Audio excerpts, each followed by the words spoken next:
আবারও এক 21শে জুলাই চলে এলো, তৃণমূলের তথাকথিত শহীদ দিবস।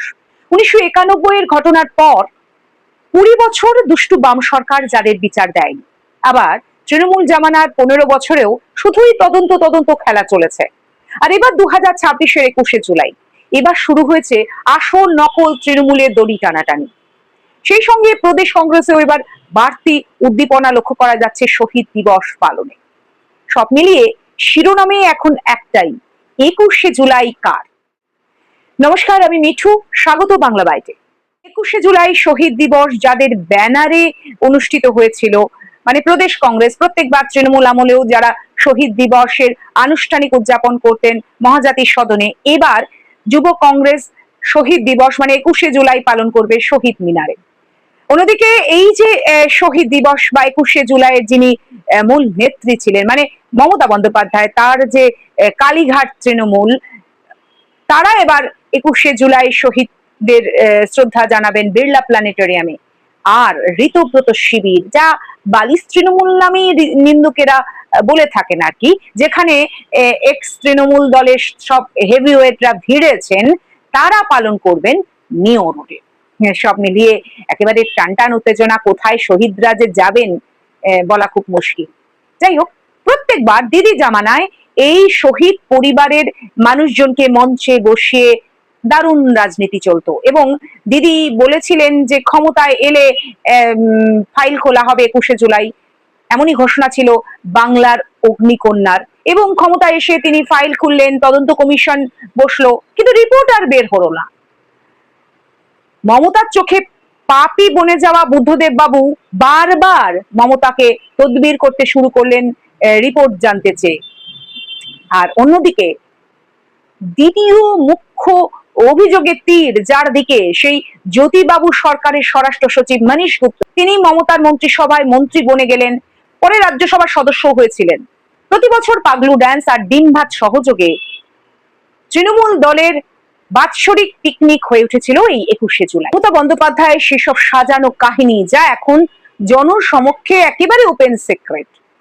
সেই নন্দীগ্রামের আন্দোলনকারীদের বুক চিরে হত্যা, পা চিরে হত্যা, যে সমস্ত কাহিনী তিনি সরিয়েছিলেন। অন্যদিকে 21শে জুলাই যে শহীদ পরিবারের লোকজনকে সাজিয়ে মঞ্চে তুলতেন, যাদের 21শে জুলাই ছাড়া আর কখনো খুঁজে পাওয়া যেত না, কোনো অস্তিত্বই পাওয়া যেত না। এই নন্দীগ্রামের ষড়যন্ত্রের কাহিনী বা ঘটনা যাই বলি না কেন, ফাঁস করেছিলেন মমতা বন্দ্যোপাধ্যায় নিজে। আর 21শে জুলাই ষড়যন্ত্রের কাহিনী ফাঁস করেছে দিদিরই একেবারে ডান হাত যাকে বলা হয়, সেই সোনালী দেবী। সেই সময় মমতা বন্দ্যোপাধ্যায় এবং যুব কংগ্রেসের নেতৃত্বে যে নোংরা খেলায় বলি হয়েছিল 13 জন যুব কংগ্রেস কর্মী, আর পরে তারই ফায়দা তুলেছিলেন মমতা বন্দ্যোপাধ্যায় নিজে। আর সেই 21শে জুলাই যার জন্য শহীদ দিবস পালন করা হতো, সেই শহীদ দিবস নিয়েই এখন দড়ি টানাটানি। আসল তৃণমূল, মানে নিন্দুকেরা যাকে বালিশ তৃণমূল, সেই ঋতব্রত শিবির, তারা বলছে শহীদ দিবস তারাই আসল দাবিদার। অন্যদিকে কালীঘাট তৃণমূল, মানে নেতৃত্ব তৃণমূল এখনো অব্দি, সেই শিবির আর এনসিপিআই শিবির, প্রত্যেকেই এখন শহীদ দিবস পালনে একেবারে উত্তেজনার চরমে। পাশাপাশি প্রদেশ কংগ্রেস রয়েছে। সব মিলিয়ে শহীদ দিবস মানে 21শে জুলাই নিয়েই এখন দড়ি টানাটানি চলছে। এখন কথা হচ্ছে, 21শে জুলাই শহীদ দিবসের অনুষ্ঠান সরকার সমর্থিত ঋত তৃণমূল, যা বালিশ তৃণমূল বলেই এখন বেশি পরিচিত, সেই শিবিরের নেতা, পূর্বের বাম আমলের নেতা ঋতব্রত, এখন বাম আমলের শহীদ 13 জন বাম নেতা তর্পণ গ্রহণ করবেন তো। আর অন্যদিকে এই 13 জনার প্রেরণা যিনি ছিলেন, সেই মমতা বন্দ্যোপাধ্যায়, যাকে ল্যাং মারলেন যারা, তাদের তর্পণও কি শহীদরা গ্রহণ করবেন? প্রশ্ন তো আছেই। আর কোথাও গিয়ে 21শে জুলাই নিয়ে বাম আমলের পুলিশ যা রিপোর্ট দিয়েছিল, কারণ আক্রমণ করতে গিয়েছিল 1991 এর 21শে জুলাই একদল সশস্ত্র দুষ্কৃতী, তাদের ঠেকাতেই পুলিশ বাধ্য হয়ে গুলি চালিয়েছিল। কোথাও গিয়ে 15 বছরে তৃণমূল জামানাও এই রিপোর্ট মেনে নিয়েছিল, না হলে নতুন করে আর রিপোর্ট প্রকাশ হলো না কেন? সে যাই হোক, প্রত্যেক বছর ধর্মতলায় ঘটা করে শহীদ দিবস পালন করা হতো, এবং প্রথমে ভিড় হতো মমতা বন্দ্যোপাধ্যায়ের জন্য। একথা মমতা বন্দ্যোপাধ্যায়ের অতি বড় শত্রুও স্বীকার করবে। কিন্তু তারপরে আস্তে আস্তে যখন এই শহীদ দিবসের আবেগ কমতে শুরু করলো, তখন ধর্মতলায় ভিড় করার দায়িত্ব হয়ে পড়লো লোকাল তৃণমূল বাহুবলীদের উপর। তারা মানে শহরের নেতা হোক, উপনেতা, প্রধান, ব্লক স্তরের নেতা, সবারই একটা টার্গেট থাকতো লোক জড়ো করার। কিন্তু দল হারার পর এই 2026-এ সেই নেতারাও নেই, তাই ভিড় জড়ো করার আর তাগিদও নেই। আর ঋতব্রত দলের যে নেতারা রয়েছেন তাদের সেই জনভিত্তিও নেই। তাই এবারের শহীদ দিবসের অনুষ্ঠান অনেকটাই যে আলাদা হতে চলেছে বলা বাহুল্য। ধর্মতলা জুড়ে পুলিশের সাজো সাজো রবও আর নেই। হাইকোর্টের নির্দেশে 2500-এর বেশি জমায়েত করা যাবে না। কলকাতা জুড়ে রাস্তা বন্ধের নির্দেশিকাও জারি হয়নি। আবার ডিম থেরাপির ভয়ে কলকাতা শহরের আনাচে কানাচে ডিম ভাতে স্টল কটা খোলা থাকবে তা নিয়েও সন্দেহ রয়েছে। সব মিলিয়ে 21শে জুলাই শহীদ দিবস আদ্যপন্ত একটা রাজনৈতিক রঙ্গমঞ্চ হয়ে উঠেছিল।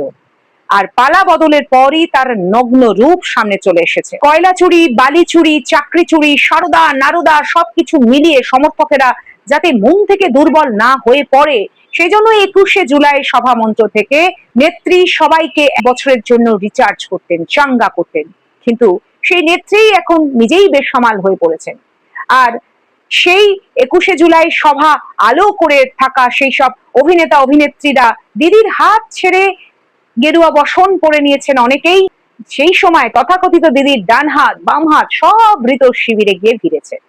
এবার প্রমাণ হবে যে সত্যি সেই 13 জন শহীদকে মন থেকে তৃণমূল কর্মীরা মনে রেখেছেন, নাকি সবটাই ছিল ভরং রাজনৈতিক উদ্দেশ্য প্রণোদিত। 26শে পালা বদলের পর তৃণমূল কংগ্রেসের অনেক শাখা ওপেন হয়ে গেছে। কোন শাখায় দলের নেতারা আছেন কিন্তু নেত্রী নেই, আবার কোথাও নেত্রী আছেন কিন্তু দলের অধিকাংশ নেতারা কর্মীরা নেই, আবার দল আছে, নেতারা আছে কিন্তু দলের উত্তরাধিকার নেই। এবারে বালিশ তৃণমূল, মানে এই তো তৃণমূলের চ্যালেঞ্জ হবে জনভিত্তি প্রমাণ করা। সব মিলিয়ে কোথাও গিয়ে এবারে 21শে জুলাই জমজমাট। তা অবশ্য সংবাদ মাধ্যমের সান্ধ্যকালীন তরজায় আর আসল নকল তৃণমূলের দড়ি টানাটানি নিয়েই। বামেদের থেকে ধার করা স্লোগান শহীদের রক্ত হবে না কো ব্যর্থ, সত্যি হয়তো এইসব শহীদদের রক্তে হেঁটেই তৃণমূল ক্ষমতা এসেছিল, যদিও সেই সব শহীদরা ছিলেন কংগ্রেসের কর্মী। মমতা বন্দ্যোপাধ্যায় সেই সমস্ত শহীদদের নিয়ে সস্তা রাজনীতি করে গেছেন। তা একদিক দিয়ে দেখলে সেসব শহীদদের রক্ত ব্যর্থই হয়েছে। আপনাদের মতামত অবশ্যই জানান। শুধুমাত্র যুক্তি নির্ভর তথ্যভিত্তিক উপস্থাপনা, এক পেশে পক্ষপাতিত্ব না করে আপনাদের পাশে চাই, আপনাদের সহযোগিতা কাম্য। নমস্কার।